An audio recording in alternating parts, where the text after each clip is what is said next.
What's going on, noble knights? What's up, YouTube? So I'm out here in Casa Grande, Arizona, delivering at Lowe's. Well, waiting to deliver at Lowe's.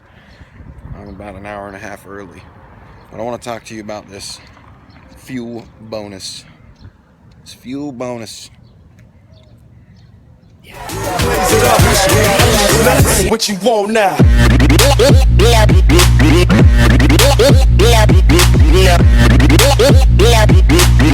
Fuel bonus works like this.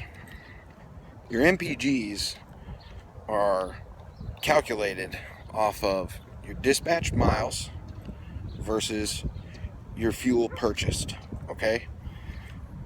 So the way to explain that is that if, and we're going to use some random numbers here, and I'm not going to do any math, I'm just going to show you an example, is that if you're dispatched on a load, and that load only requires 50 gallons of fuel to complete that load, and you buy 100 gallons of fuel, the system, the computer system, sees it as that you had wasted 50 gallons of fuel because you only needed 50 but you bought 100. So the way to counteract that is to only buy what fuel you need for the trip that you're on. That's how our bonuses for fuel are calculated. Also, you have to make sure that your DM routes in all the miles that you run. So if you go out looking for an empty, or you go from your last stop back to the yard and then go pick up your load or whatever, make sure all those miles are getting routed in so that they don't count against you. Got it?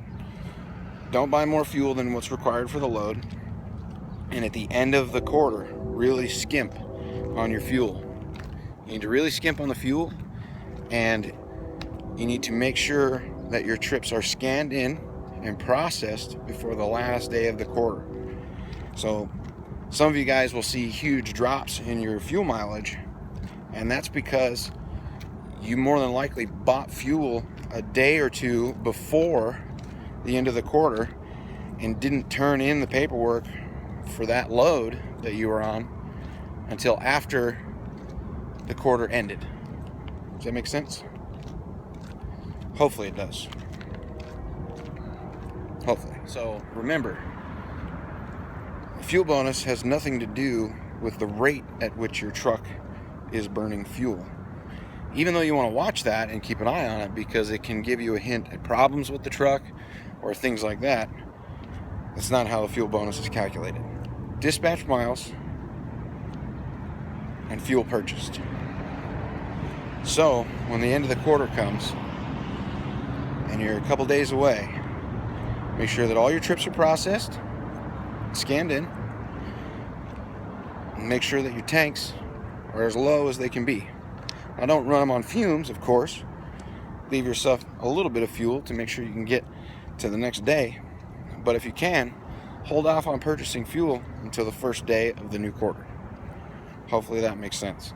And if you're on a trip, try and get it scanned in before. If not, then hopefully, if you can't, because sometimes you just can't. Sometimes a trip takes longer. But hopefully you guys understand what I'm trying to tell you. Dispatch miles, fuel purchased.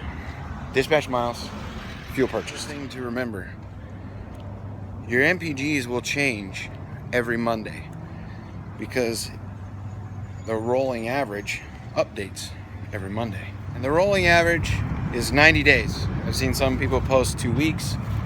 I've seen some people post all kinds of different numbers. But it is a 90-day rolling average. So as you move forward one day, the last day drops off. Or the first day, which would have been the first of the last 90 days of the previous quarter. Hopefully you guys understand what I'm trying to tell you. So, but just remember, dispatch miles, fuel purchased, get everything scanned in that you can before the end of the quarter, and follow your fuel route. Don't buy more fuel than what you need. Simple. Alright guys, talk to you later. Oh, if you're in Phoenix, come find me.